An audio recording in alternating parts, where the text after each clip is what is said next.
Shalom. Hari ini kita akan renungkan Injil Matius pasal 26. Teksnya ayat 57 sampai 75. Dan sudah bagi dua paragraf. Paragraf yang pertama ayat 57 sampai 68. Imam besar, ahli-ahli Taurat dan tua-tua memukul Yesus dan menghinanya dengan berkata, "Ia menghujat Allah." Paragraf yang kedua ayat 69 sampai 75. Petrus menyangkal Yesus 3 kali sebelum ayam berkokok. Kesimpulannya, mereka yang berkumpul dalam rumah imam kepala itu tidak mencari dosa Yesus. Hanya ketika imam kepala bertanya kepada Yesus, "Katakanlah kepada kami, apakah engkau Mesias anak Allah atau tidak?" Yesus menjawab, "Engkau telah mengatakannya."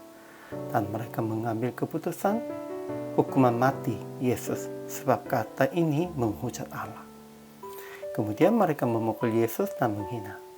Ketika Petrus yang duduk di luar halaman itu menyangkal Yesus sampai 3 kali, kemudian menangis dengan sedih. Ajaran tentang Allahnya. Pertama, Yesus ditangkap oleh imam-imam kepala di bawah menghadap Kayafas. Ia dihina dan diganggu oleh saksi palsu, imam-imam kepala dan tua-tua.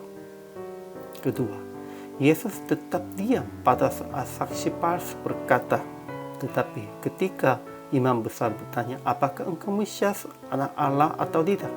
Ia menjawab Yesus, "Engkau telah mengatakannya, akan tetapi aku berkata kepadamu, mulai sekarang kamu akan melihat Anak Manusia duduk di sebelah kanan yang Maha Kuasa dan datang di atas awan-awan di langit." Itu Yesus Kristus akan bangkit dan akan naik dan akan kembali dari surganya. Yesus sudah telah berkata kepada mereka pun juga begitu. Ajaran tentang manusianya. Pertama, di rumah Kayafas, imam besar telah berkumpul ahli-ahli Taurat dan tua-tua untuk mencari kesaksian palsu terhadap Yesus supaya ia dapat dihukum mati. Kedua, sekalipun tampil banyak saksi dusta, tetapi akhirnya tampillah 2 orang dan katakan orang ini berkata, "Aku dapat melubukkan bait Allah dan membangunnya kembali dalam 3 hari." Sekalipun itu pun juga tidak menjadi kesaksian tentang menghukum mati Yesus Kristus. Namun mereka sudah katakan Yesus Kristus akan mati di atas kayu salib dan akan bangkit kembali melalui kata ini. Ketiga, ketika Yesus berkata tentang datang kedua kali, imam besar menggoyahkan pakaiannya dan berkata ia menghujat Allah. Kemudian mereka mengambil keputusan akan Yesus dihukum mati. Lalu mereka memukul dan menghina Yesus. Sekalipun Yesus Kristus telah berkata yang dengan benar dan telah berkata tentang rencana Tuhannya, mereka katakan menghujat Allah. Menghujat Allahnya siapa? Yesus atau mereka? Mereka. Namun orang-orangnya katakan begitu. Itu karena keinginan mereka sendiri.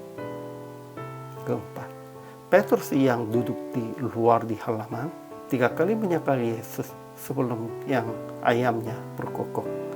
Lalu ia pergi keluar dan menangis dengan sedihnya. Sekalipun Yesus Kristus telah beritahukan ini, Petrus tidak menahan dirinya. Sehingga dia sudah merasanya kelemahan diri sendiri dan menangis. Aplikasinya. Pertama, tetap tahan dan diam. Sekalipun banyak orang mengganggu dengan saksi palsu karena Injil. Ya memang ada banyak gangguannya, namun juga ada saksi palsu juga ya. Semuanya kita diam dan harus tahan? Bukan. Namun kalau karena Injil mereka mengganggu kita, pada waktu itu kita diam aja. Pada waktu itunya Tuhan pasti akan menolong kita. Kalau tidak menolong, kita harus dihukum, ya terimalah. Karena kita hamba Tuhan. Kedua, jangan menyangkal Yesus sekalipun mengalami kesulitan dan ketakutan karena iman. Jangan menyangkal Yesus sekalipun dalam kesulitan dan ketakutannya. praktiknya begitu. Tetap bersama dengan Yesus, sekalipun kondisi sulit dan dianiaya. Juga menolong dan menguatkan sesama yang dianiaya bersama dengan Anda. Memang ada yang sesama dan ada yang sesama dianiaya dalam memberitakan Injilnya. Harus menolong dan menguatkan mereka. Kita harus bersama dengan mereka. Dan pada waktu itu Tuhan juga akan menjaga Anda dan menguatkan Anda. Hari ini juga selama melayani, Tuhan Yesus memberkati.